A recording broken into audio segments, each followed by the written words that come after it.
Buenas tardes con todos, jóvenes.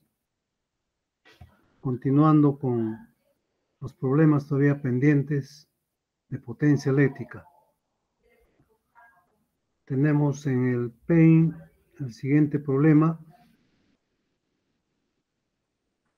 cuyo enunciado dice: la figura nos muestra un generador monofásico de 380 voltios.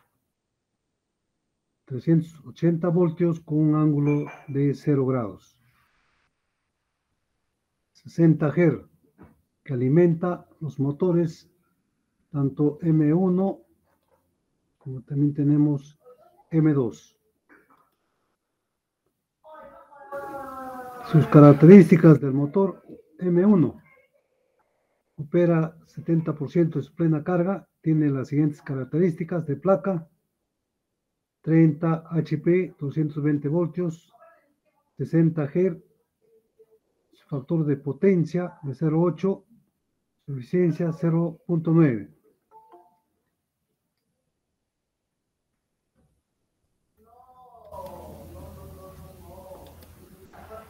También nos dice que para que el motor M1, este motor, opere con sus características mencionadas, se tiene que implementar una impedancia inductiva ZL de argumento 73.29 grados en serie con dicho motor, tal como se muestra en la figura. A determinar el valor del factor de potencia de toda la carga que alimenta el generador. Para hallar ese factor de potencia de toda la carga que alimenta el generador, tendríamos que hallar, como tenemos aquí el voltaje y aquí la corriente que suministra, en este caso el generador. Entonces, al obtener su ángulo del fasor corriente, ese ángulo se va determinando ese valor de ese ángulo, vamos a obtener el factor de potencia de toda la carga, debido a que en el voltaje obviamente 0 grados, ¿no?, del generador. B, determinar el valor del condensador que, conectado en paralelo con el generador, mejore el factor de potencia de toda la carga a 0.97. Para la pregunta B, si vamos a colocar un capacitor en paralelo o un banco de condensadores en paralelo con todas las cargas, como sabemos que el capacitor lo que hace es reducir la cantidad de potencia reactiva, ¿no? Entonces, en base a esa variación de la potencia reactiva, vamos a hallar el valor de la capacidad que se ha utilizado para conectar y para que mejore el factor de potencia de 0.97. También nos dan como dato del motor su admitancia, 0.32 con ángulo de menos 40 grados. Su unidad, mos, o equivale a la inversa de la impedancia. Entonces, tenemos que hallar, para hallar el fasor corriente I, el cual va a ser igual a fasor corriente I1 que fluye por el motor más el fasor corriente que fluye por el motor 2. El fasor corriente que fluye por el motor 2, como está en paralelo, obviamente sabemos que también en este motor 2 vamos a tener 380 con un ángulo de 0 grados. Entonces, I2 lo vamos a determinar multiplicando el voltaje por la admitancia. Ya tendríamos I2. Nos faltaría hallar I1. Entonces, para hallar I2,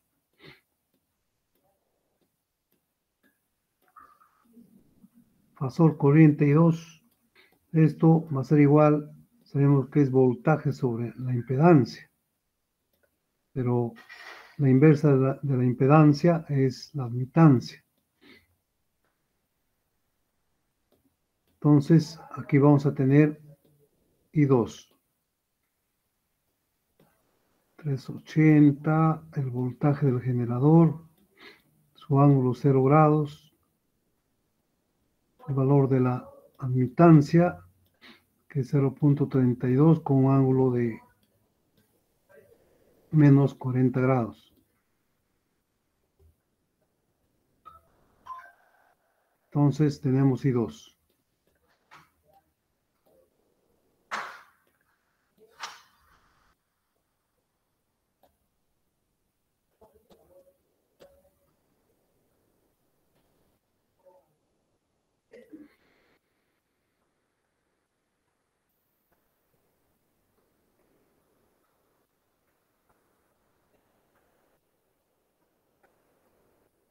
Para poder hallar I1, tenemos nos han dado sus características del motor 1.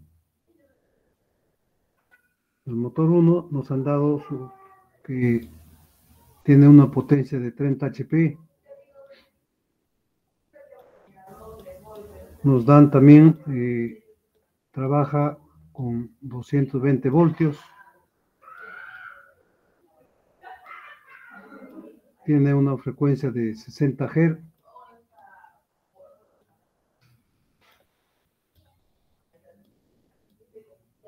También nos están dando que el factor de potencia, bueno, estos son todos los datos.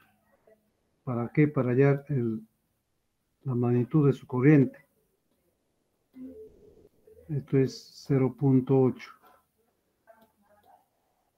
Su rendimiento y su eficiencia o coeficiencia 0.9.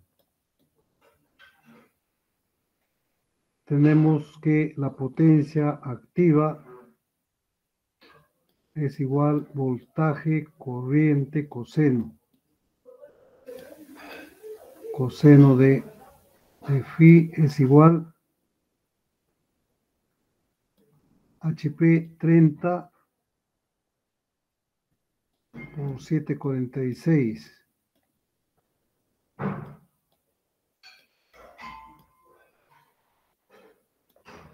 También nos dan el porcentaje a plena carga, el 70%. Como dato nos dice opera al 70% de plena carga. Entonces sería 0.7. Porcentaje a plena carga. Rendimiento 0.9. De aquí tenemos el factor de potencia, coseno de phi. Tenemos su voltaje de 220. Entonces se halla su magnitud de la corriente del motor 1. Voy a poner así. Corriente del motor 1. Que resulta el siguiente valor.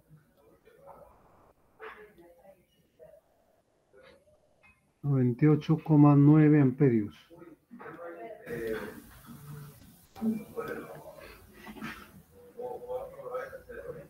Ahora, como tenemos el factor de potencia, el cual tenemos ese valor de 0.8, es decir, coseno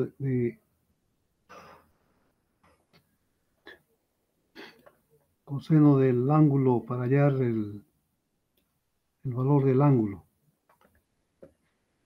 Esto es coseno de phi igual 0.8. Entonces, el arco coseno es el ángulo phi.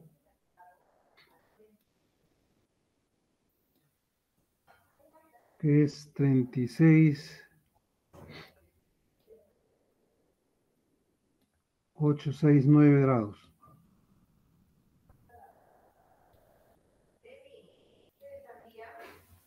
Ahora, ese ángulo va a ser el desfasaje ¿no? Este ángulo es el desfasaje entre voltaje en el motor y la corriente que fluye por el motor.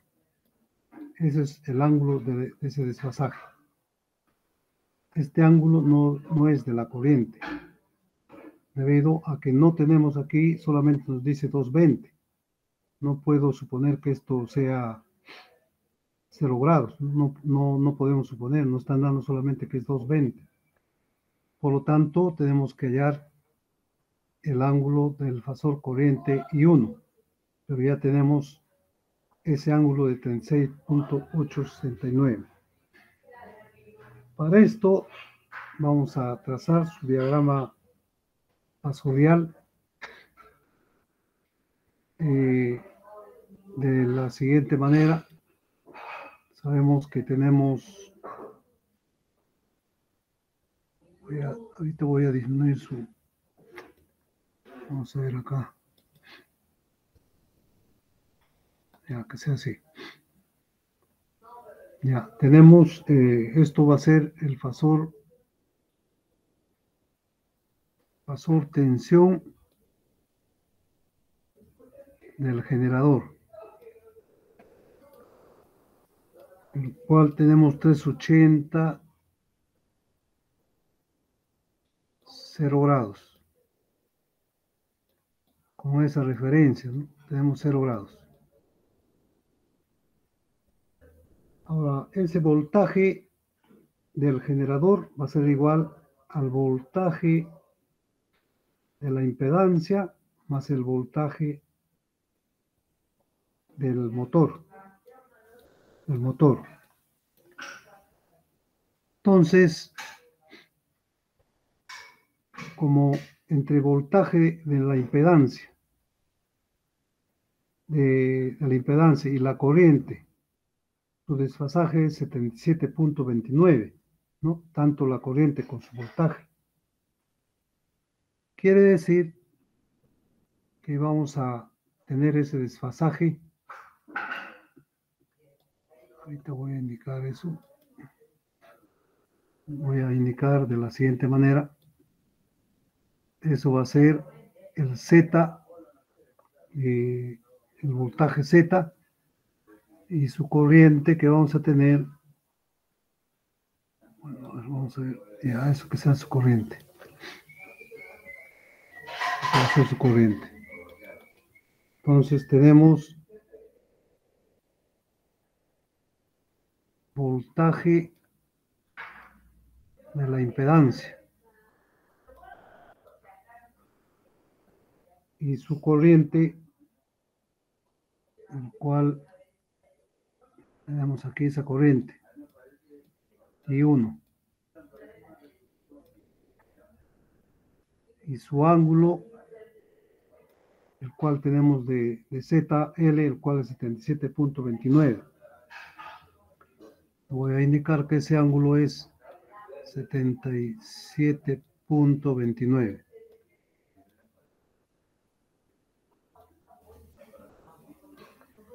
Y sabemos que voltaje Z más voltaje del motor 1. Ya tenemos el voltaje del generador. Por otro lado también tenemos el 36.869, que es el desfasaje entre el voltaje del motor con corriente I1. Y sabemos que entre voltaje y corriente I1, en el motor, como es inductivo, está en atraso la corriente I1. Como está en atraso la corriente I1, trazamos entonces de la siguiente forma. Tiene que estar en paralelo con el voltaje del motor que ya tenemos ahí trazado. Entonces tenemos, esto va a ser nuestro voltaje del motor también, que con esto debe estar en paralelo. al trazar el voltaje del motor 1.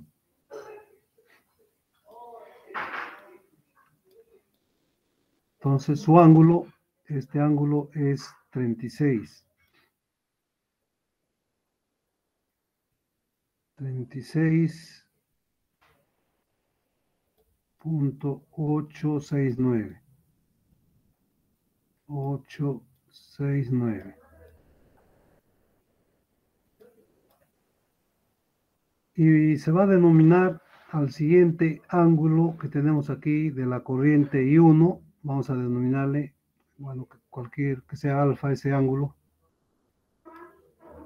o que sea alfa ese ángulo I1 con respecto a la referencia, ¿no? I1. Entonces, ese ángulo alfa es el que tenemos que hallar. Para esto, entonces, el ángulo que estoy indicando es alfa menos 36.869.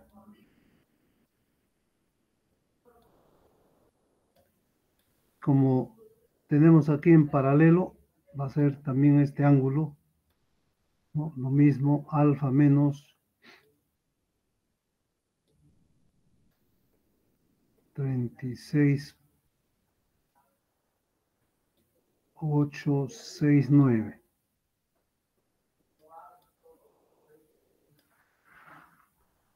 Y este otro ángulo, para este otro ángulo que estoy indicando aquí, va a ser igual 73.29 menos alfa. 77.29 menos alfa.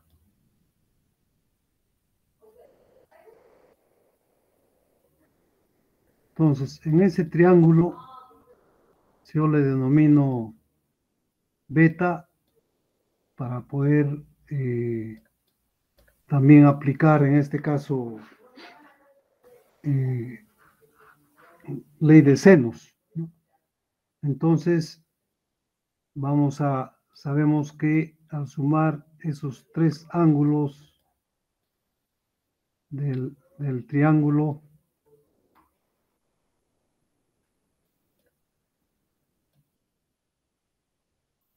menos alfa, más alfa,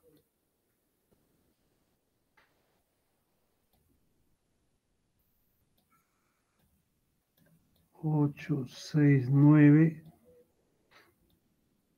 sabemos que es 180 grados. Por lo tanto, de aquí vamos a hallar el ángulo beta.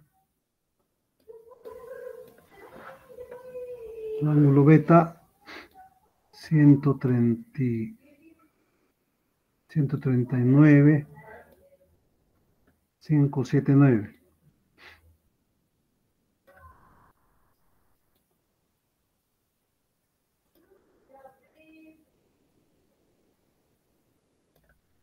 Ese es el ángulo de beta.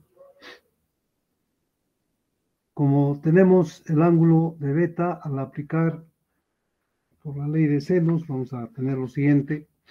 Aquí voy, ley de senos.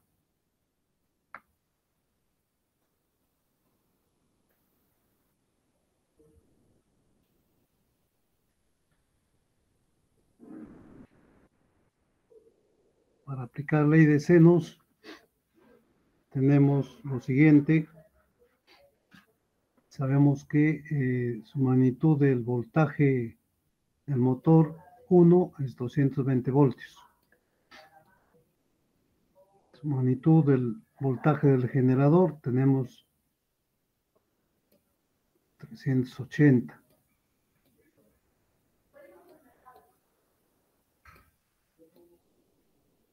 Por lo tanto, para la ley de senos, 220, aquí voy a indicar, 220 es al seno de 77.29 menos alfa. Seno de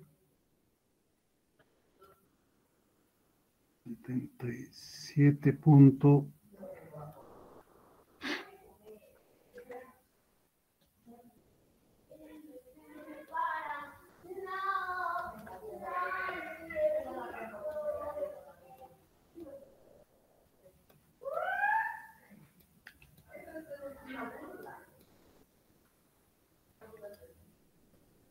Es a 380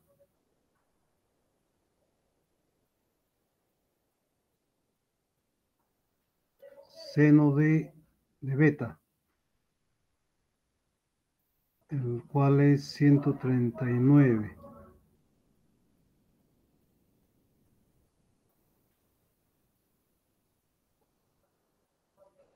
Por lo tanto, de aquí vamos a hallar el valor de alfa,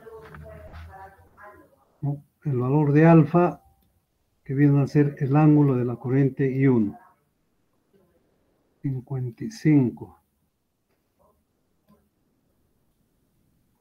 242.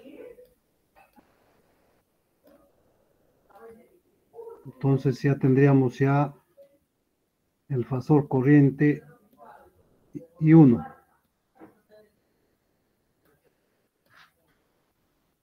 El cual tenemos su magnitud 98,9.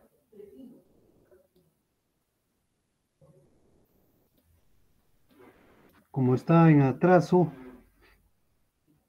sabemos que entre tensión y corriente va a estar en atraso la corriente.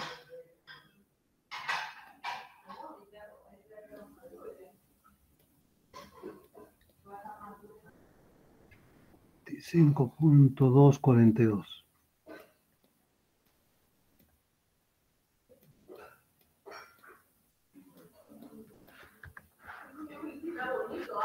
Entonces, vamos a hallar la corriente I del generador. Esa corriente I del generador, el cual es I1 más I2. Sumando tanto I1 y I2, resulta 218.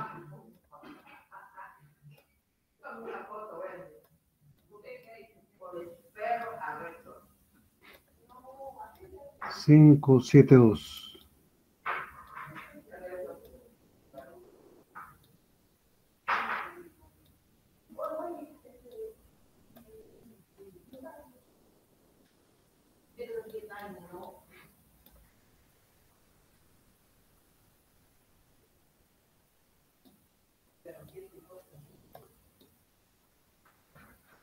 Ahora nos piden su factor de potencia.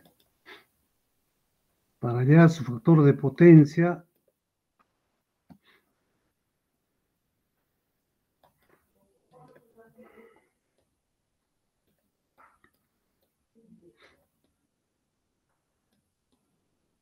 es el coseno de 46.831.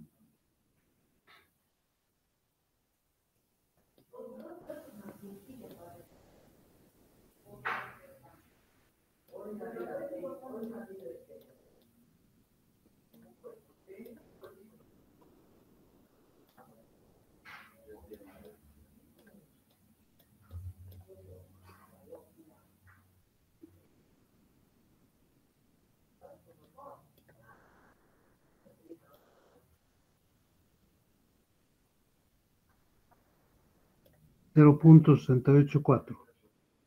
Para la pregunta B, determinar el valor del condensador. Para esto también tenemos que trazar el triángulo de potencias. Vamos a ver.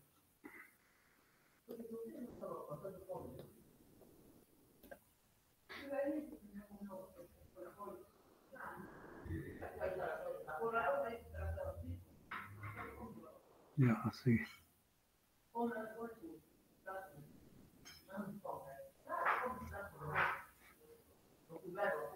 Ya.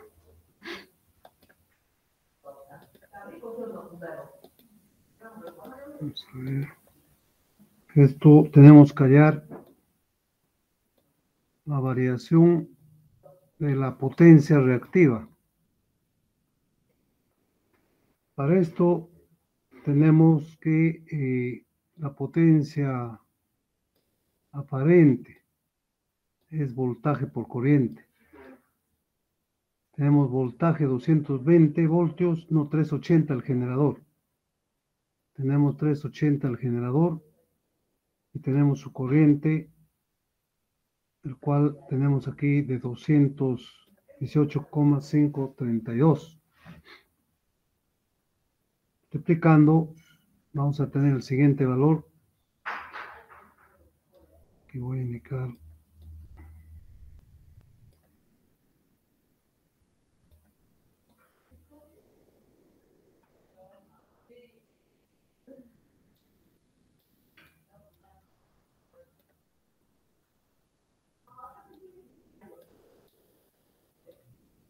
Y con su ángulo que tenemos de 46 puntos antes de colocar el capacitor, este es el ángulo de 46,831. Este es 46,831.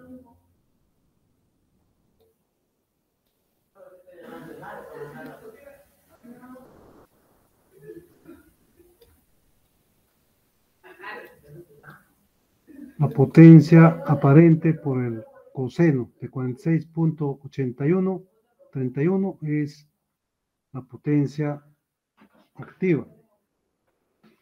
Potencia activa va a resultar el siguiente valor.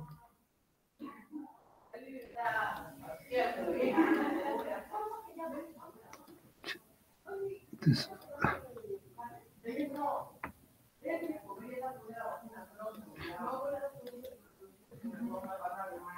56,823. Ya.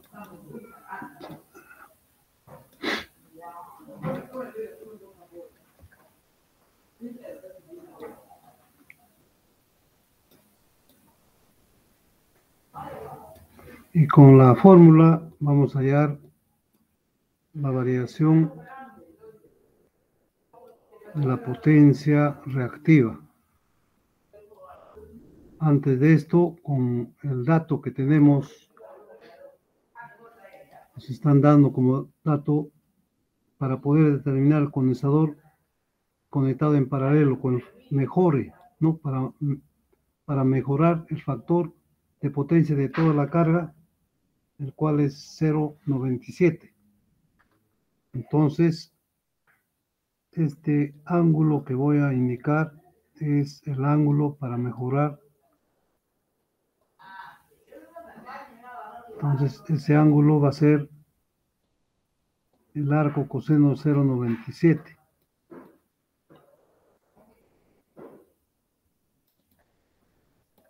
$0.97, el cual tenemos el siguiente valor de 14.069. Eso es el ángulo. Entonces aquí voy a poner 14.069. Utilizamos la fórmula para poder hallar. Vamos a borrar esta parte. La fórmula para hallar la variación de la potencia reactiva es igual potencia activa tangente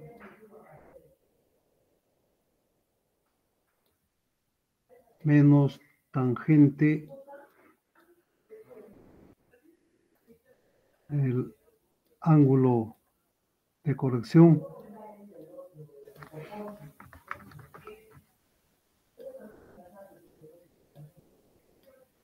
Esa variación de todas maneras, la potencia total tenemos 55, 6, 8, 2, 3, 9, 0, 8.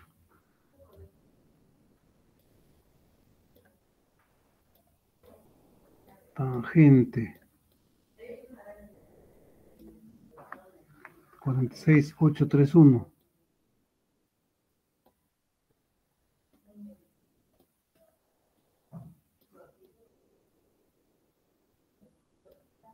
Menos tangente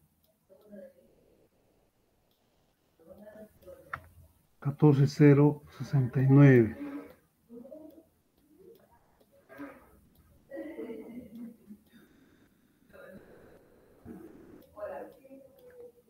Al tener ese valor de la variación, podemos hallar con la fórmula la capacidad igual variación de la potencia reactiva, la frecuencia, voltaje al cuadrado.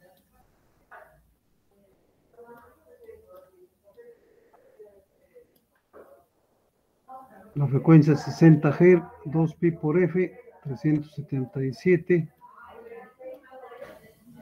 Voltaje 380.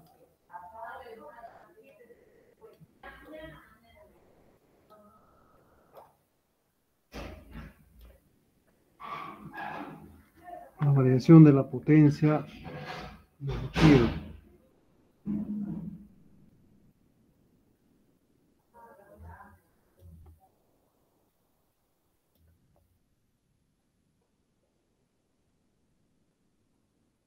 Y obtenemos el valor de la capacidad en microfaradios.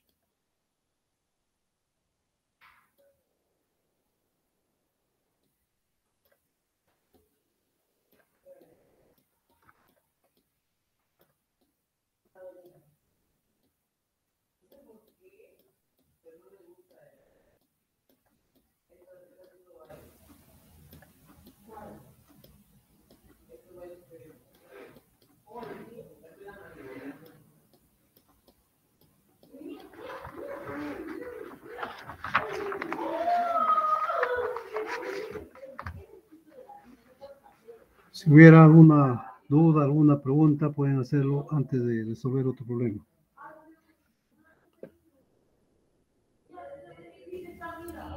Sí, profesor, ¿podría explicar la parte de los ángulos?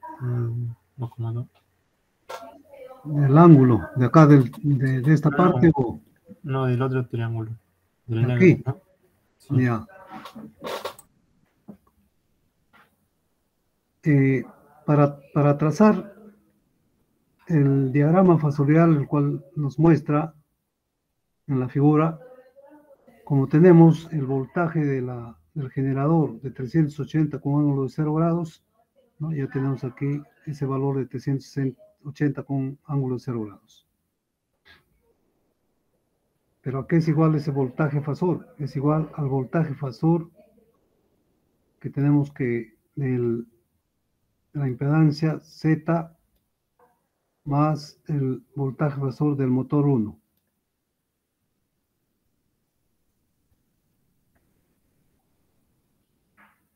El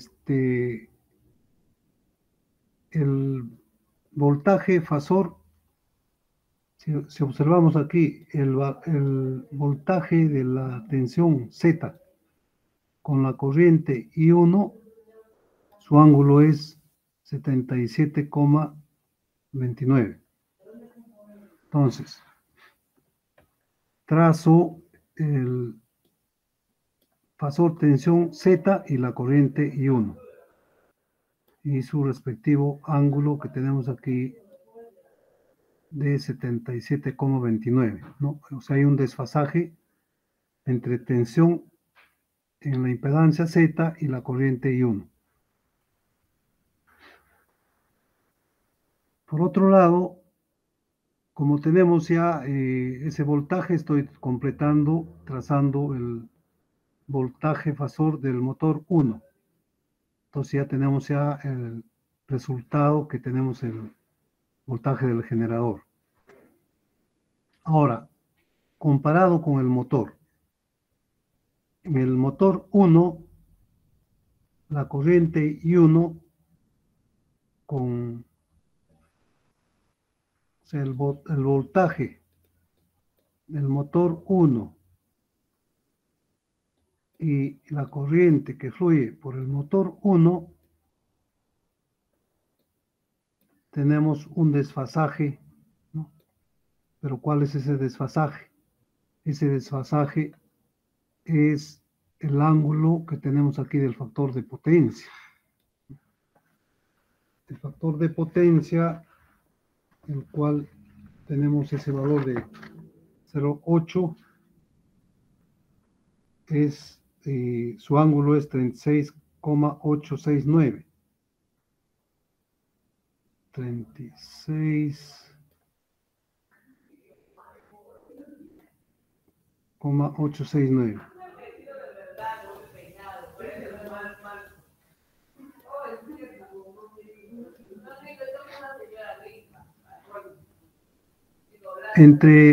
Ahora, entre tensión y corriente, en un motor como es inductivo, la corriente está en atraso, ¿no? Pi grados con el voltaje, no está en atraso. Entonces, como tenemos 36,89, estamos dibujando, mejor dicho, este ángulo es el desfasaje entre el voltaje del motor 1 y corriente 1. Por otro lado, también, bueno, la corriente 1, no conocemos su ángulo, ¿no? Como no conocemos su ángulo, está indicando alfa grados a esa corriente, su ángulo de esa corriente I1. Y este ángulo de 77,29 menos alfa, ¿no? Es como esto es 77,29 menos alfa, ¿no? Y como estos dos están en paralelo con esos fasores o vectores del motor 1, entonces este ángulo sabemos que es alternos internos, ¿no? Entonces también tenemos alfa menos 36,869. Y en este triángulo rectángulo, no, en este triángulo, mejor dicho, en este triángulo sumamos todos sus ángulos, el cual equivale a 180 y hallamos beta. Y una vez que tenemos beta, aplicamos la ley de senos, ¿no? 2/20 al seno de 77,29 menos alfa, como 380 es al seno de beta. De ahí hallamos el valor de beta. Al tener el valor de beta, el cual es ese valor, tenemos que aplicar, ¿no? lo que estaba indicando. Primero, bueno, ya tenemos beta, ¿no? Entonces tendríamos, ¿no? 380 es, ¿no? 380 seno de beta como 220 al seno de 77,29 menos alfa, y ahí determinamos alfa. Pero ¿qué es alfa? Alfa es su ángulo de la corriente I1, su ángulo. Una vez que tenemos ya I1 más la corriente I2, ya tenemos obviamente la corriente I. Bueno, voy a resolver un problema para terminar esta parte y ya empezar con la teoría de acoplamiento magnético. Entonces voy a compartir el siguiente archivo. ¿Dónde estaba? Vamos a ver, ¿tú crees? No es.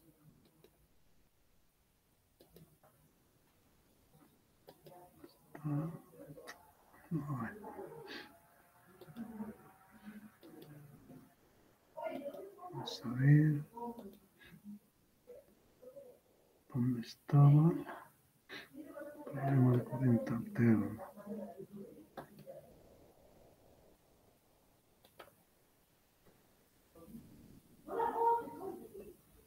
A ver, vamos a ver. Profesor, Me escucho ya, joven. sería correcto hacer, por ejemplo, en el voltaje Z, sería correcto restar el 380 menos el 220, pero los ángulos, el ángulo, ya que yo lo asumí para I1, un ángulo desconocido alfa, y a ese ángulo le sumé más 77, y ese voltaje lo consideré para voltaje Z, o sea que 160 con un ángulo de alfa más 77.29. Claro, si estás suponiendo que el fasor tensión es 220 con un ángulo alfa, vamos a suponer, o algún teta, no sé. Entonces, tienes que sumar, obviamente, ¿no? Puro fasores, ¿no? O sea que ahí lo resté porque es 380 menos 220. Pero tienes que restar como fasor. Por eso del 220 tienes que indicar que su ángulo puede ser teta o beta o algo, ¿no? Claro, tienes que conocer el ángulo. Ya, profesor, gracias. Ya.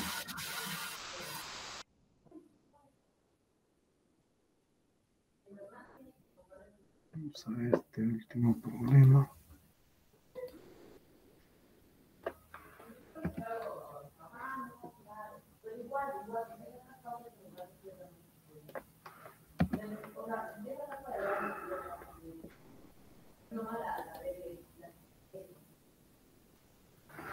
Para el siguiente problema, a ver si se muestra o no. Sí se muestra. Ya. El siguiente problema nos dice el enunciado, ¿no? Un taller de metal mecánica recibe 220 voltios, 60 G de la empresa distribuidora de electricidad y tiene la siguiente carga. Un esmeril de banco de motor 2 HP, coseno de 0,63%, o sea, ese es el factor de potencia, nos dice inductivo, porcentaje a plena carga, eficiencia. Un taladro de banco de motores 3 HP, coseno de phi, inductivo, porcentaje de plena carga, eficiencia, ¿no? Y así tenemos de un torno, de una fresadora, de una máquina. Y nos dice otros alumbrados, equipos, etcétera. ¿Esto qué quiere decir? Que hay una carga, es la sexta carga, que en conjunto suman 1.5 kilowatts. También nos dicen Q kilovolt-ampere reactivo. Considerando que el factor de potencia de las cargas es 61% inductivo, hallar A la potencia reactiva, Q sub 6, B capacidad de banco de condensadores. En sí, este problema es puro cálculo, ¿no? Debido a que si vamos a hallar el Q6, tenemos que el Q total sabemos que es la suma de las potencias reactivas de cada carga, ¿no? Q sub 1 más Q sub 2 hasta más Q sub 6. De igual manera, la potencia total activa va a ser igual sumando todas las potencias activas de la carga 1 hasta la carga 6.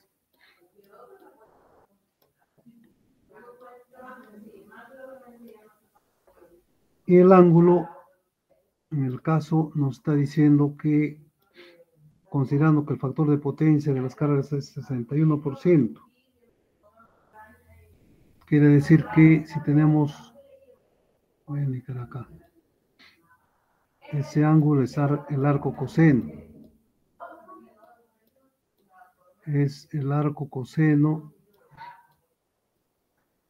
de 0.61.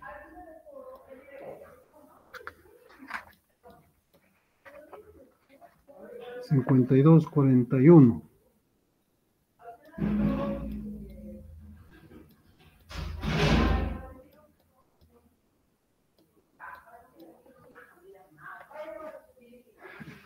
Por lo tanto, en el dibujo que se muestra en la solución tenemos el esmeril, taladro, torno, donde tenemos que hallar entonces sus potencias activas, como también sus potencias reactivas de cada carga. Carga 1, este es potencia reactiva 3, potencia reactiva 4, potencia reactiva 5.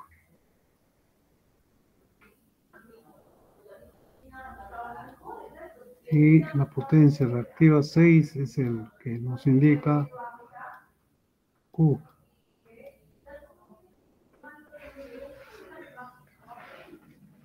Tenemos que calcular sus potencias, ¿no?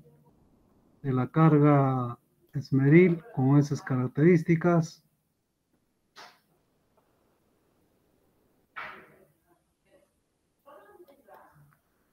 Sabemos que la fórmula, ¿no? La potencia HP 746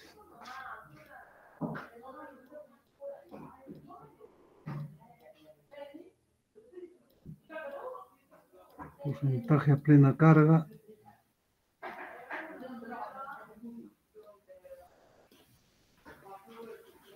rendimiento. Entonces vamos a hallar de la carga 1, potencia, nos dice del esmeril de banco con un motor de 2 HP, 2 por 746,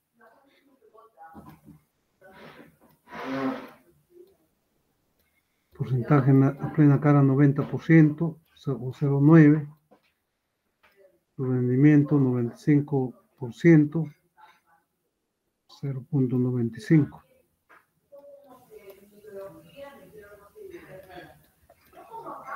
Resulta entonces el siguiente valor.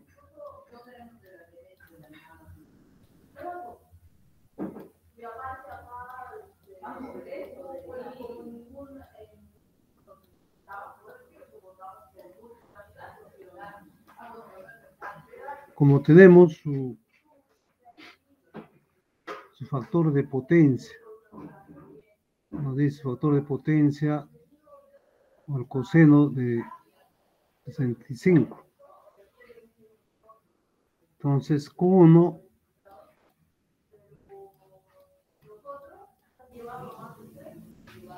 del triángulo de potencias, tendríamos hallar Q1 de esta carga 1,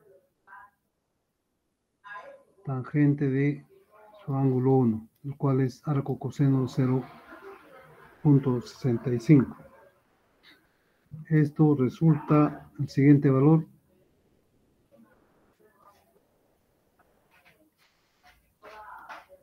Entonces, de todas las cargas tenemos que hallar tanto su potencia activa como también su potencia reactiva.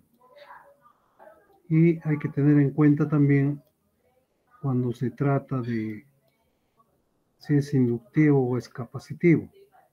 Cuando es inductivo, la potencia reactiva es positiva. Quiere decir de que dentro del enunciado se podría decir que hay una carga, vamos a suponer, capacitiva. Entonces, su potencia reactiva de capacitiva va a ser negativo. Luego pasamos a determinar de la carga siguiente, que es taladro, con esas mismas características que tiene el taladro. Tenemos que hallar su potencia tanto activa como también reactiva. Su característica es 3 HP, 3 por 746, porcentaje a plena carga 88%, 0.88, rendimiento 95% o 0.95. Tenemos entonces el valor de la potencia activa del taladro.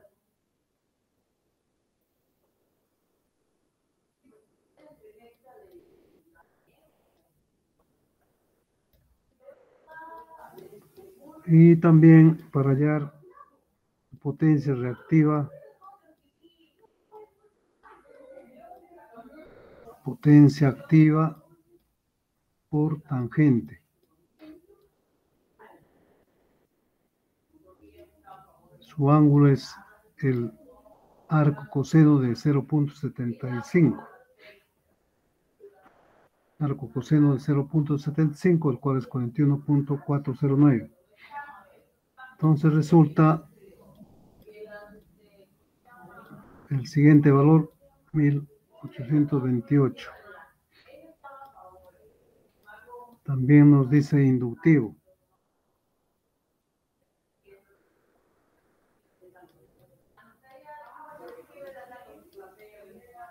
Como nos dice inductivo, su potencia reactiva es positiva.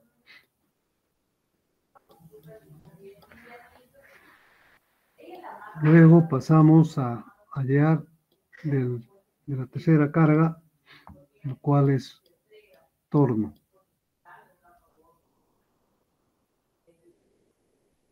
Para hallar la potencia de esa carga 3,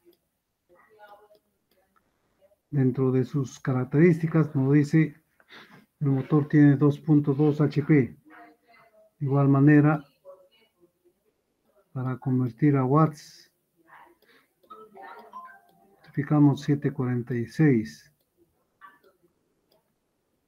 También nos dan su porcentaje a plena carga, 92%, el cual es 0.92.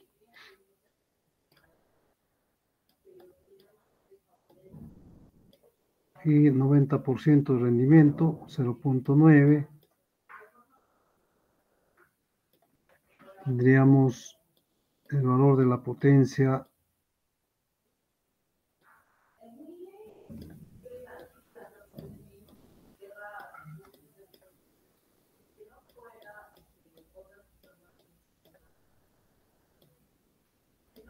de igual manera que los anteriores para poder hallar su potencia reactiva. El triángulo de potencias, potencia activa por tangente.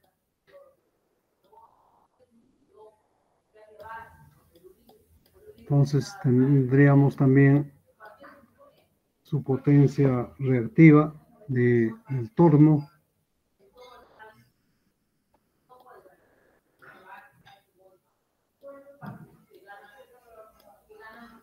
$2055.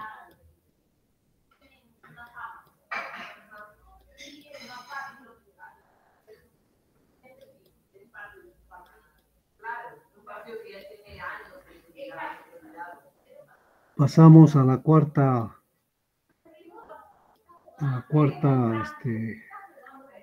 carga, el cual es fresadora.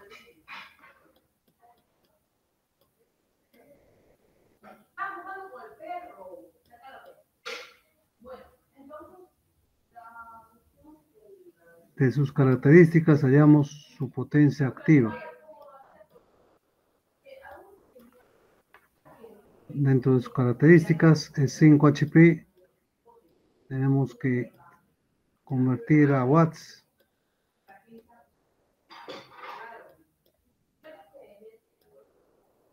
Su porcentaje a plena carga es 82%, 0.82. Su rendimiento 88% o 0.88.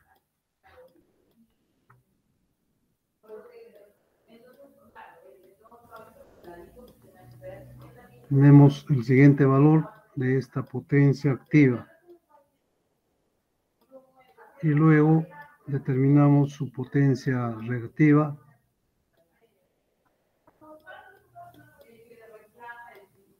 De esta carga fresadora.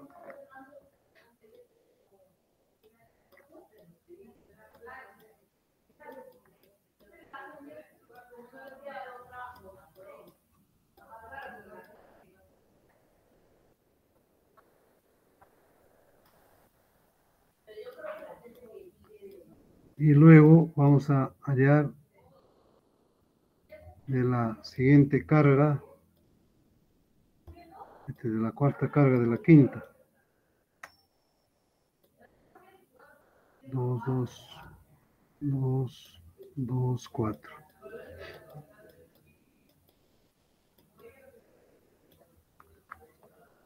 Se refiere a la máquina de soldar.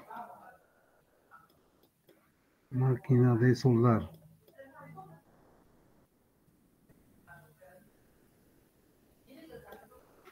Para la máquina de soldar tenemos, nos dice, tiene una potencia de 3 kilowatts. En este caso,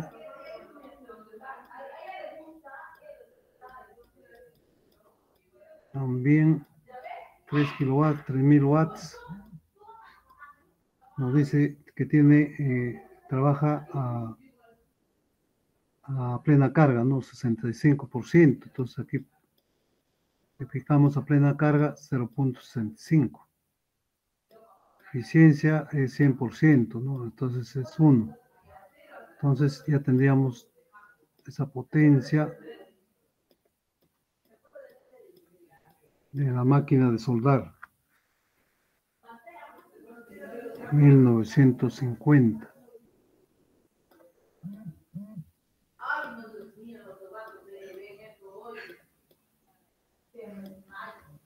Y también hallamos su potencia reactiva, su 5, de su triángulo de potencias, el cual es potencia activa por tangente, el cual su ángulo es el arco coseno de su ángulo sería el arco coseno de 0.55.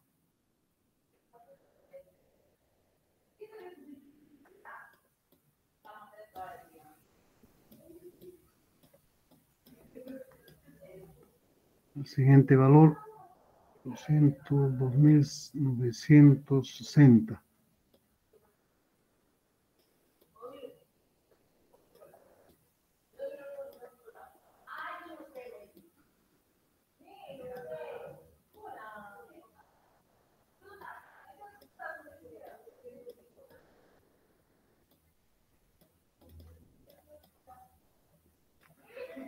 Y de los otros tenemos su potencia de, bueno, acá voy a indicar para pasar ya a borrar a la P6, ¿no? Tenemos la potencia de los otros equipos, luminarias, ¿no?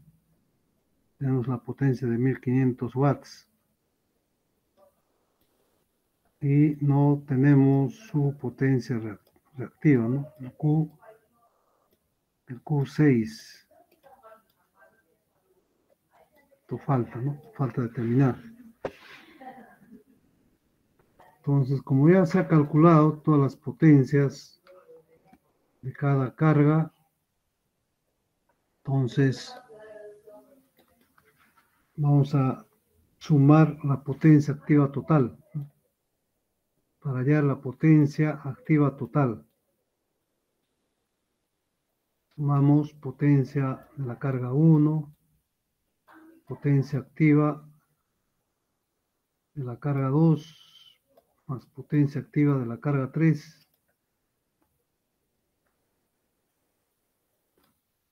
potencia activa de la carga 4,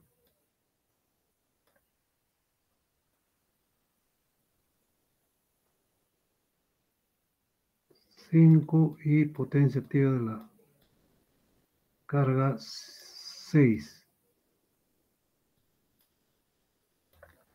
Entonces esa potencia tiene el siguiente valor.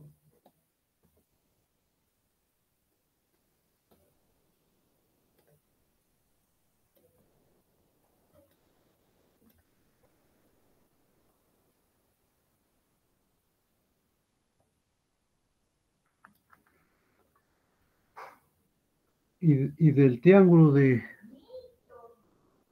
este triángulo de potencias, el Q total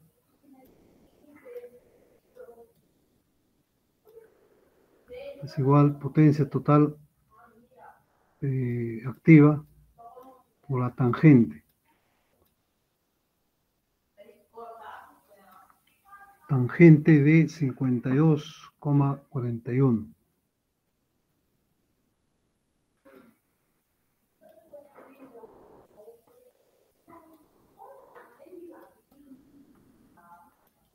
Resulta el siguiente valor.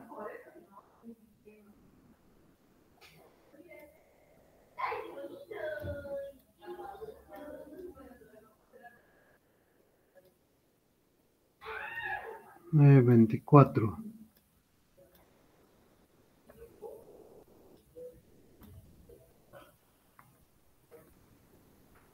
O 16 kilovolt ampere reactivo. Siendo entonces, sabemos que el Q total es Q sub 1 más Q sub 2 más Q sub 3 más Q sub 4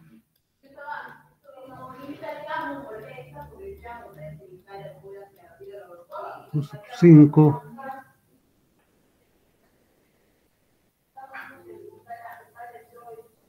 más Q sub 6. Entonces, toda esa suma de Q sub 1, Q sub 2, Q sub 3, Q sub 5, para poder hallar el Q sub 6.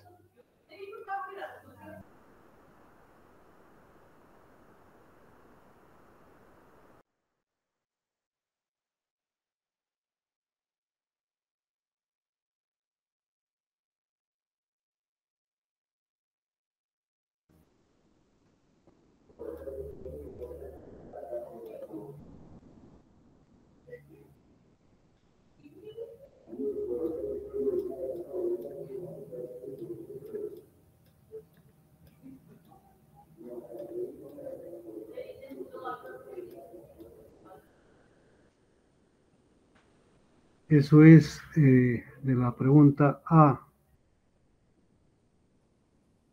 Ahora, para hallar el banco de condensadores o la capacidad del banco de condensadores, tenemos que graficar. Voy a borrar esta parte.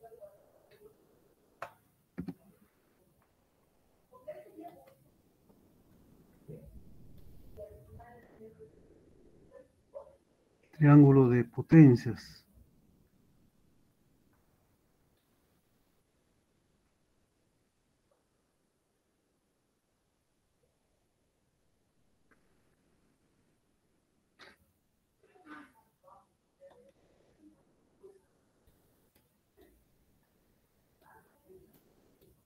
Y aplicar la fórmula para hallar esa variación de la potencia reactiva.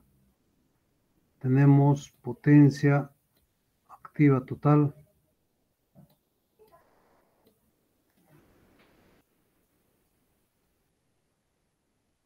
tenemos ese valor. Tenemos el ángulo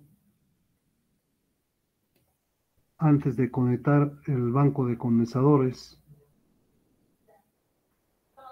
que es 52.41, el arco coseno 0.61, que nos están indicando, ¿no?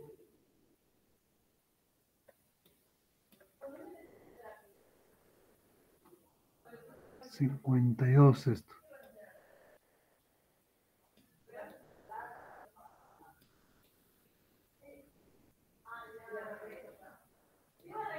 Y al colocar el banco de condensadores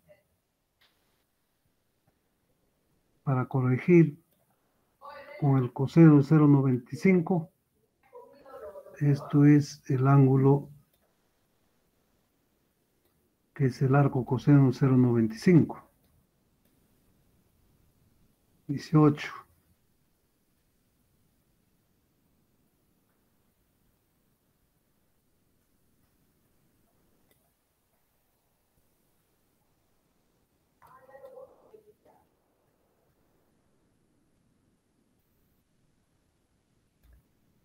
Y aplicamos la fórmula para poder hallar esa variación de la potencia reactiva, el cual tenemos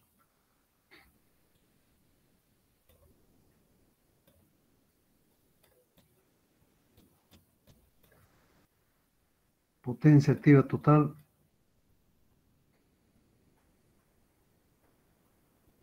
tangente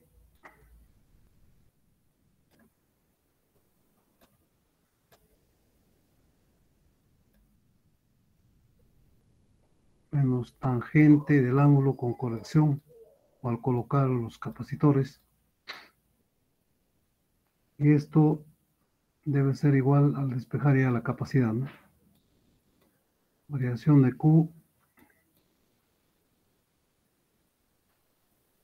frecuencia 2pi por F, voltaje al cuadrado, voltaje 220, frecuencia 60 Hz, 377. Entonces estaríamos hallando el valor de la capacidad.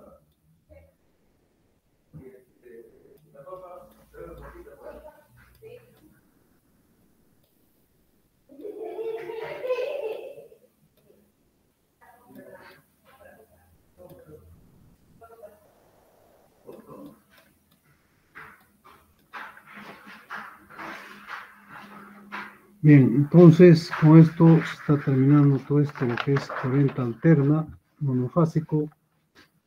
Voy a avanzar con la teoría que corresponde esta semana, el cual voy a avanzar parte de la teoría. Ahorita voy a compartir el archivo.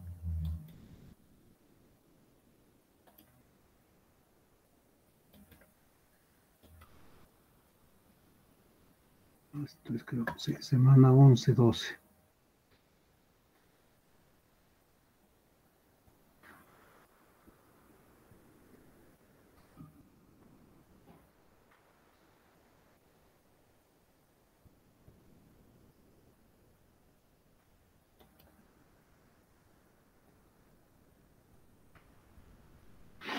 Vamos a ver.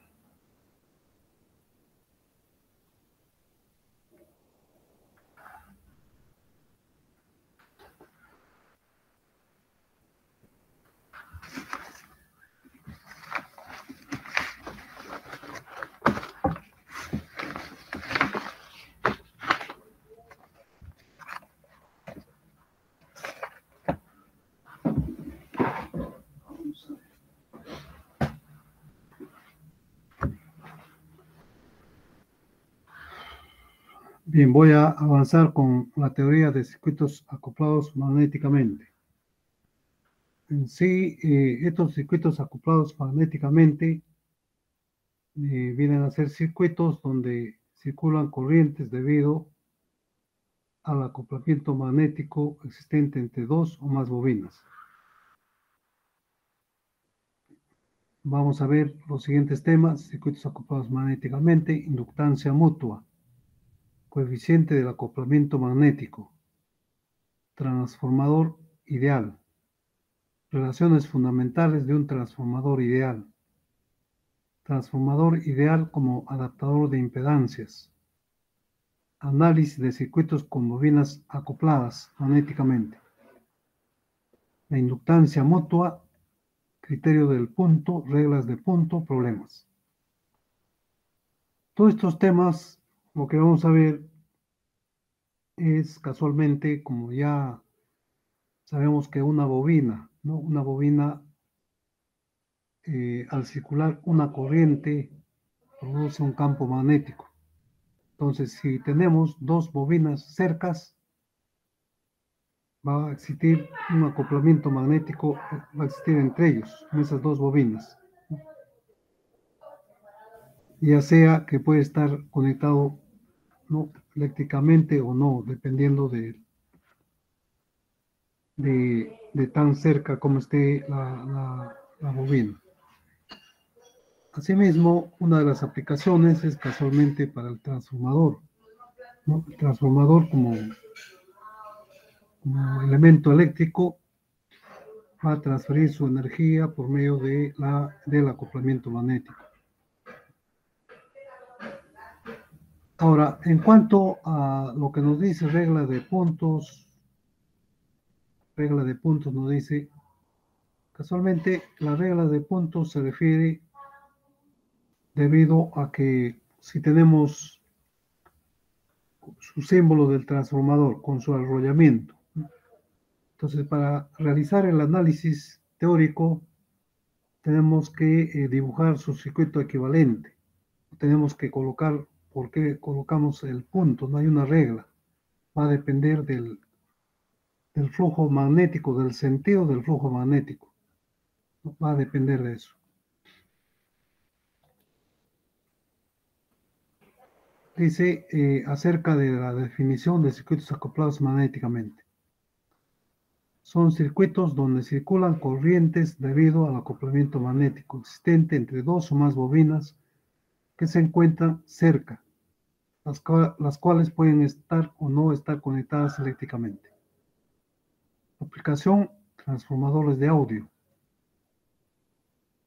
El transformador de audio es un dispositivo electromagnético que está diseñado para aislar un circuito de entrada y un circuito de salida. Posiblemente también proporcionar filtrado a una señal que pasa a través de él. Los transformadores eléctricos de potencia es un dispositivo electromecánico electromagnético que transfiere energía de un circuito a otro mediante un acoplamiento inductivo que permite aumentar o disminuir la tensión en el circuito eléctrico de corriente alterna, manteniendo la potencia, ¿no? En este caso, un ejemplo, cuando utiliza uno su cargador de su celular, al conectar o al enchufar al toma corriente, sabemos que está ingresando, ¿no?, 220 voltios. Entonces, como dentro de ese circuito hay un transformador, esa entrada que ingresa los 220 voltios, eso es el denominado devanado primario.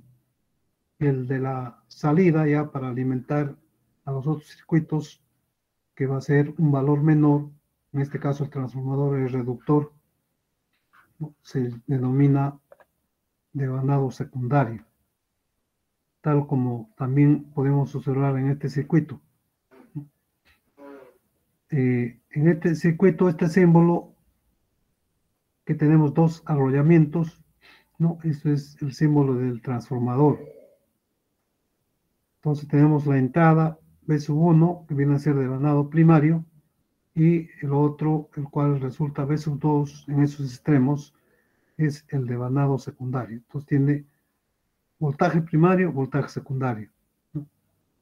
Va a haber una relación también de la cantidad de vueltas que van a tener cada arrollamiento, ¿no?, de la bobina. Entonces se va a transferir de esa forma la energía, ¿no?, mediante ese acoplamiento inductivo, ¿no? En este caso también puede ser que tengamos transformadores elevadores. Cuando es elevador, el devanado secundario va a tener más arrollamiento. En cambio, cuando es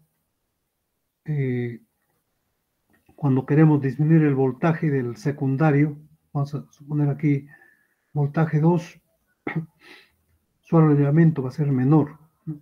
O sea, va a ser un transformador reductor. En cuanto a la definición de inductancia mutua, se llama inductancia mutua al efecto de producir una fuerza electromotriz en una bobina, debido al cambio de corriente en otra bobina. Vamos a ver. También nos dice, esa fuerza electromotriz inducida en una bobina se describe mediante la ley de Faraday, y su dirección siempre es opuesta al cambio del campo magnético producido en ella por la bobina acoplada, ¿no? En este caso, la ley de Lenz. También dice el flujo magnético total lambda provocado por una bobina en un inductor lineal es proporcional a la corriente que pasa por ella, es decir, es igual a la inductancia L por la corriente I.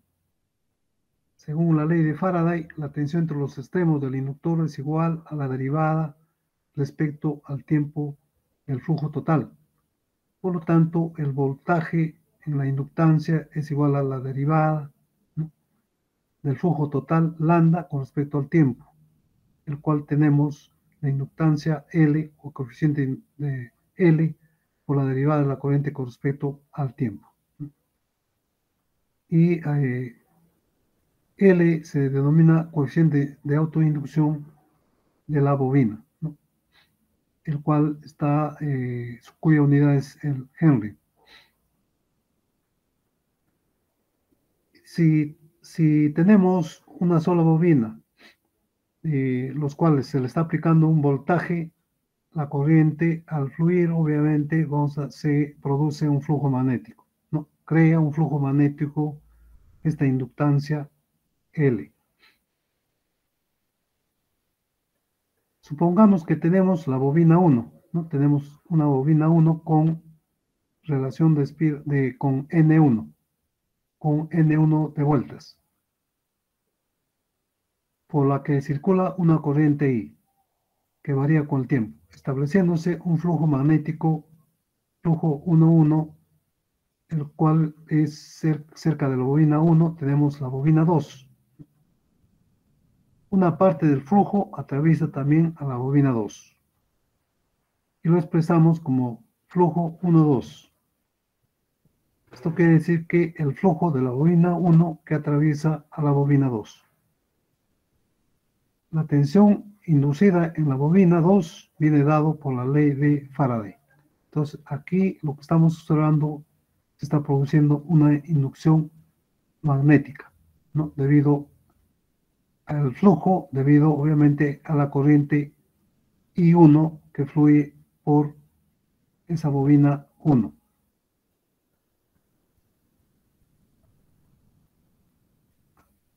Por lo tanto, por la ley de Faraday tenemos que el voltaje inducido, ¿no?, en la bobina 2 va a estar dado por número de vueltas 2 por la derivada del flujo 1,2 con respecto al tiempo. O sea, ¿qué quiere decir? Que hay una inducción magnética.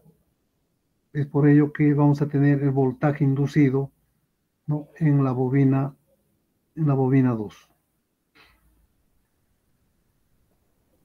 Como el flujo 1,2 está relacionado con la corriente I, voltaje 1,2 es proporcional a la variación de I por el tiempo, entonces tenemos M, se denomina coeficiente de inducción mutua, donde la constante proporcional M se denomina coeficiente de inducción mutua entre las dos bobinas, y su unidad en el sistema internacional es el Henry.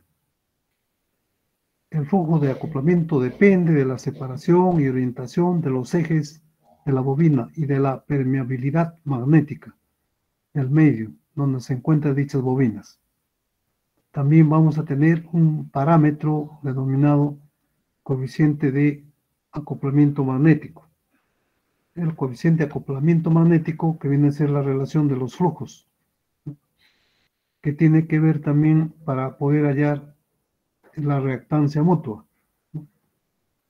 Entonces va a ser esa relación de flujos, el coeficiente de acoplamiento magnético. El valor máximo de ese acoplamiento magnético K va a ser la unidad. Va a ser el valor máximo de K. El coeficiente de acoplamiento magnético K es una medida del grado en que el flujo producido por una bobina enlaza al otro. K mayor igual que 0, menor igual que 1. Si las bobinas no están acopladas, entonces K es igual a 0. Si las bobinas están perfectamente acopladas, entonces K es igual a 1. En cuanto al coeficiente de la inducción mutua, M, se puede expresar en función de las autoinductancias L1 y L2, del coeficiente del acoplamiento magnético, K, que viene a ser entonces la inducción mutua M, ¿no? K por la raíz de L1, L2. Quiere decir, si tenemos dos bobinas en los cuales están tan cercas y se produce el acoplamiento magnético, entonces esto va a ser la ecuación siempre y cuando tengamos el coeficiente magnético K. Entonces podemos hallar, cuando nos dan también tanto engendros, ¿no? L1 como también L2, su coeficiente de inducción mutua, M. En cuanto al transformador ideal, es un dispositivo electromagnético que transfiere energía de un circuito a otro mediante un acoplamiento inductivo que permite aumentar o disminuir la tensión en un circuito eléctrico de corriente alterna, manteniendo la potencia, tal como había indicado en un ejemplo acerca del cargador de batería. Dentro de ese cargador de batería, además de tener otros elementos, ¿no? Se tiene un transformador. En ese transformador lo que va a hacer es permitir disminuir la tensión de la entrada de 220 voltios a otra tensión menor. Puede ser, dependiendo del diseño, puede ser 20 voltios. Hasta ahí sigue alterna. Como tenemos que transformar la tensión alterna en continua, obviamente ya se utiliza circuitos rectificadores utilizando este elemento electrónico diodo semiconductor para poder transformar la corriente alterna en continua. Dice, un transformador consta de un núcleo sobre el que se enrollan dos o más devanados que reciben el nombre de primario y secundario. Los transformadores tienen varios usos, destacando entre otros el de variador de tensión, adaptador de impedancias, separador, aislador de carga y corriente. Un transformador de N1 espiras en el primario y N2 espiras en el secundario se considera ideal siempre y cuando el coeficiente de acoplamiento magnético K sea igual a 1. L1 y L2 tiendan a infinito, R1 es igual a R2 igual a 0. Quiere decir que no hay pérdidas insignificantes en los devanados. Esto es cuando se quiere considerar ideal al transformador. En la figura podemos observar el símbolo, ¿no? Que nos representa, que empleamos para representar un transformador ideal, el cual, ya había indicado, está formado por dos devanados, donde está ingresando el voltaje 1 es el devanado primario, y el voltaje 2, debido a su inducción mutua que tenemos, es el devanado secundario, ¿no? También va a haber el número de vueltas, ¿no? Número de vueltas del primario, número de vueltas del secundario, y va a haber una relación. Esto vamos a ver, ahí estaba, ¿no? N1, N2. Entonces, la relación entre voltajes es lo siguiente. Voltaje 1 es a voltaje 2 o voltaje 1 sobre voltaje 2 es igual a N1 sobre N2. Eso es la relación que existe entre voltajes y la relación de las vueltas, ¿no? Tanto N1 como N2. Se conoce como razón de transformación de un transformador ideal a ese cociente N2, N1, ¿no? Entonces, en un transformador ideal se puede demostrar que el voltaje del secundario es al voltaje del primario, como número de vueltas del secundario es al número de vueltas del primario, N1. Dice, siempre y cuando los voltajes 1 y voltaje 2 sean ambos positivos o negativos en las terminales, con punto, caso contrario, a el cual es la relación de N2 entre N1, puede ser también negativo B2 entre B1. Esto va a depender de los terminales, va a depender de los voltajes también de ambos, ¿no? Ahora, en cuanto a esa relación de N2 entre N1, si es mayor que 1, el transformador es elevador. Si es menor que 1, el transformador es reductor. Entonces, esto tiene que ver con la relación también de las tensiones, ¿no? El cual tenemos aquí estas tensiones, tensión primario, no, secundario V2, primario V1. También puede haber una relación entre corriente. Pues en este caso, las relaciones de corriente del primario I1 entre la corriente del secundario I2 es igual a menos N2 sobre N1, ¿no? Estas son relaciones que también se cumple en el caso del transformador ideal. Dice también, ¿no? Siempre y cuando ambas corrientes I1 y I2 entran o salgan de los terminales con punto. Caso contrario, N2 entre N1 es igual a I1 E2. Esto lo que se menciona de las terminales con punto quiere decir de lo que se indica, en este caso, en el análisis, ¿no? Eso vamos a ver más adelante, cuáles esos puntos que se va a indicar en los terminales, ¿no? Eso va a depender si la corriente sale del terminal o ingresa del terminal. Son reglas que se utiliza para el análisis de los circuitos acoplados magnéticamente. Transformador ideal como adaptador de impedancias. Esto también es otra aplicación, ¿no? Dice, consideremos el circuito de la figura siguiente en el que se utiliza un transformador ideal para conectar magnéticamente una fuente o circuito 1 a una carga ZL, ¿no? Suponiendo que tenemos, en este caso, el circuito del transformador, el transformador que en su secundario tenemos ZL, ¿no? Si queremos hallar el voltaje de ZL, como I2 y está indicado más menos, ¿no? Está indicado más menos, entonces el I2 con signo negativo estaría fluyendo, ¿no? Cambiaríamos el sentido de I2 con signo negativo. Por lo tanto, el I2 con signo negativo por ZL, ¿no? Es el voltaje que está indicado de más menos voltaje 2, ¿no? Eso es del circuito. También tenemos esas relaciones, el cual es N1 entre N2, ¿no? Pero aquí ya se está indicando que voltaje 1 es igual a voltaje 2 sobre A, siendo transformador ideal, ¿no? Entonces tenemos, por lo tanto, tenemos que I1 es igual a menos A y 2.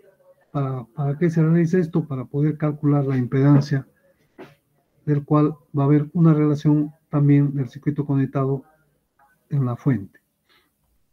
Z1. Si tenemos en la fuente Z1, va a ser igual a voltaje 1 entre I1, ¿no? El Z1. Dicho esto, vamos a tener el Z equivalente 1 sobre A cuadrado ZL. Por lo tanto, el circuito 1 se ve una impedancia igual a la carga ZL, escalada por el factor 1 sobre A al cuadrado. Se dice que Z1 es Z equivalente en impedancia reflejada con el primario del transformador. En conclusión, los siguientes circuitos son equivalentes. Esto es siempre y cuando todo este conjunto del transformador con ZL, ¿no?, lo reemplazamos con Z equivalente. Esto no vamos a ver en problemas, solamente es la teoría. Lo que vamos a ver más es cuando utilizamos acoplamiento magnético aplicando las reglas de los puntos, ¿no? Esto es solamente la teoría para indicar que también tanto el transformador con ZL podemos hallar su Z equivalente bajo, ¿no?, bajo esa relación, el cual se ha deducido y se ha obtenido 1 sobre A al cuadrado ZL, ¿no? Y sabemos que A viene a ser la relación de N2 entre N1. El análisis ya viene aquí, recién aquí viene el análisis de circuitos con bobinas acopladas magnéticamente. Estas son las fórmulas, los cuales es para obtener, en este caso, por decir, tenemos, dice, dado un circuito con un par de bobinas acopladas magnéticamente, supuesto que se asignan las corrientes y voltajes como se observa en la figura, ¿no?, va a estar dado que voltaje 1, que viene a ser en el primario, o tal como indica, ¿no?, voltaje 1, es igual este primer término, el cual es L1, derivada I1 con respecto al tiempo. Esto es el voltaje de esa bobina 1, de L1. Y el otro término es de la inducción mutua. De la inducción mutua entre la bobina L2 y L1. ¿Qué quiere decir? Que este término del voltaje M derivado de la corriente I2 con respecto al tiempo, esto es un voltaje inducido. Un voltaje inducido debido a la corriente I2 que fluye por L2. Esto es, entonces, ahora, ¿cuándo va a ser más? ¿Cuándo va a ser menos? El más y menos va a depender del sentido del flujo magnético, ¿no? Eso vamos a ver más después, luego. El voltaje 2. El voltaje 2, V sub 2, también tiene dos términos.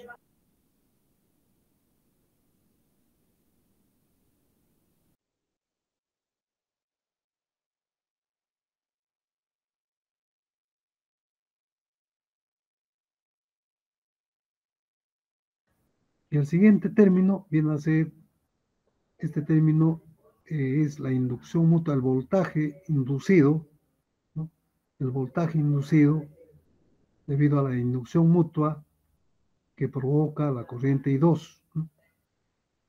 Entonces va a haber esos dos términos siempre vamos a tener esos dos términos. Entonces, luego vamos a ver más o menos, no, dice aquí, el voltaje inducido en la bobina 1, ¿no?, el voltaje inducido en la bobina 1, B1 está formado por el generado por la inductancia L1 y el producido por la inductancia mutua M. Igualmente, el voltaje inducido en la bobina 2 está formado por el generado por la inductancia L2 y el producido por la inductancia mutua M.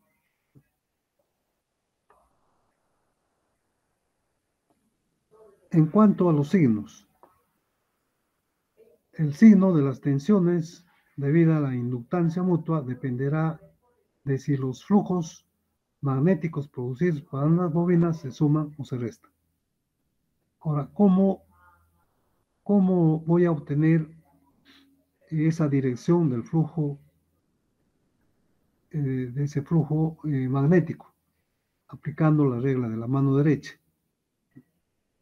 Si aplicamos la regla de la mano derecha para indicar el sentido del flujo magnético, por decir de L1, ¿no? De L1 nos está indicando esa corriente I1. Entonces, el pulgar, el I1, agarrando este conductor con la mano derecha, el pulgar me va a indicar el sentido de la corriente I1. Y un ratito, a ver, vamos a ver. No. Si no, es de la siguiente manera. La palma de la mano, en el cual vamos a tener I1, y el pulgar es el que va a dar el sentido de la corriente. El pulgar es el que da. Entonces tenemos en este sentido I1. En el I2. En el I2 vamos a tener para este lado, que estoy indicando, para este lado, la corriente I2. La palma de la mano es I2 y el índice nos va a dar este sentido, ¿no? Nos va a dar este sentido. Entonces tenemos en el mismo sentido los flujos magnéticos, tanto de L1 como también L2. Cuando tienen el mismo sentido, se suman, ¿no? Sus signos van a ser positivos, ¿no? A ambos. Por eso aquí solamente se indicaba cuál va a ser más, cuál va a ser menos, ¿no? Por eso tenemos aquí en general más, menos. Pero eso tiene que ver con el sentido de los flujos magnéticos. Como tienen la misma dirección, aplicando la regla de la mano derecha, va a ser más. Va a ser más. Para el siguiente caso, si aplicamos la regla de la mano derecha en I1, va a tener en ese sentido. Y en I2 vamos a tener el sentido contrario al flujo anterior. O sea, estos dos flujos son de diferente sentido, ¿no? Como son de diferente sentido, se resta. De la fórmula se resta. Entonces, si los flujos se restan, el signo será negativo. El signo será negativo.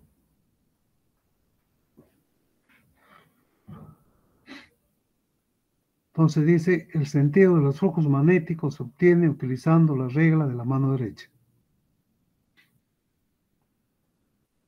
Casualmente, aquí tenemos la regla de la mano derecha. La regla de la mano derecha dice lo siguiente: si agarramos una bobina con los dedos de la mano derecha siguiendo la dirección de la corriente, el pulgar de la mano derecha nos indica el sentido del campo magnético en el interior de la bobina. Eso es entonces la regla de la mano derecha, ¿no? Con la palma tenemos que agarrar, siempre y cuando tengamos ¿cómo se llama? La dirección de la corriente, ¿no? En este caso, la dirección de esta corriente. Entonces con la mano derecha agarramos esa dirección y el pulgar nos indica el campo magnético. Para simplificar este tipo de análisis que obliga a conocer la dirección de los arrollamientos, se emplea el criterio del punto. Entonces vamos a utilizar ese criterio del punto para poder, para no estar utilizando cuál es la dirección del flujo, si es en la misma dirección, si es en sentido contrario. Entonces se utiliza el criterio del punto. No, aquí tenemos el criterio del punto. ¿Cómo vamos a colocar el punto, estos dos puntos que tenemos aquí, ¿no? O también cuando sale, o esto es cuando ingresa o cuando sale, dependiendo, ¿no? Dice acá, dice lo siguiente: dada más de una bobina, se coloca un punto en algún terminal de cada una, de manera tal que si entran corrientes en ambos terminales con punto o salen, los flujos producidos por ambas corrientes se sumarán. Siguiendo esta convención, las bobinas acopladas presentadas previamente pueden esquematizarse de la siguiente manera. Como si tenemos esas dos bobinas, ¿no? Inicialmente. Entonces, tenemos, si aplicamos la regla de la mano derecha, vamos a encontrar que van a tener esos dos flujos en el mismo sentido. Entonces, colocamos, como se va a colocar los dos puntos donde ingresan las corrientes. Entonces, como tenemos I1 está ingresando I2, cuando se suma, se coloca esos dos puntos. O cuando sale, ¿no? En la parte que es equivalente a esos dos puntos que observamos, la parte inferior, la corriente va a salir, ¿no? O sea, en los extremos nada más se analiza, en los extremos, ¿no? En los extremos, para este lado, I1 está ingresando, se coloca un punto, I2 está ingresando, se coloca un punto. Ahora, o equivale también a colocar dos puntos donde sale la corriente, ¿no? En este extremo, en L1 está saliendo la corriente. En este otro extremo, en L2, en la parte inferior, sale la corriente. Eso es lo que nos dice acerca de cómo vamos a colocar los puntos para poder realizar su análisis, ¿no? Para el siguiente son ya diferentes, ¿no? Diferente está opuesto. Donde ingresa la corriente se coloca un punto y para el otro lado también colocamos un punto. Esto es siempre y cuando tengamos la diferencia de o están en sentido contrario los flujos magnéticos. Cuando son en sentido contrario, para el otro punto colocamos aquí, ¿no? Donde, o sea, uno ingresa y el otro sale. Lo mismo o puede ser equivalente, ¿no? A que uno está saliendo y al otro está ingresando y dos. Puede ser equivalente. Bueno, hasta aquí vamos a quedarnos hasta aquí para ya ver lo que es esta regla general. Luego la inducción para cada caso, ¿no? Que tiene sus fuentes inducidas. Esto sí voy a explicarlo en Paint para poder indicar por qué es su polaridad de su fuente inducida para cada uno, ¿no? Todo eso tiene que ver con la entrada de I1, con la salida de I2, o I2 está saliendo I1, ¿no? Eso depende entonces, esa regla de los puntos va a depender de la tensión propia del arrollamiento, ¿no? Si tiene sentido contrario opuesto, eso tiene que ver. Esto ya lo vamos a ver mañana, jóvenes. Marquen su asistencia, jóvenes, si ya está habilitado, si es que todavía no lo han hecho, algunos quizás.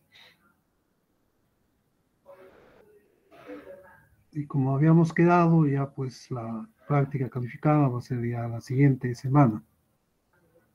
Siempre con los mismos temas que se había quedado, ¿no? Porque esto de acoplamiento magnético ya viene a ser ya para la cuarta práctica, ¿no? Incluido también, siempre viene en el examen final un problema de acoplamiento magnético. Entonces, vamos a ver, vamos a detener la grabación.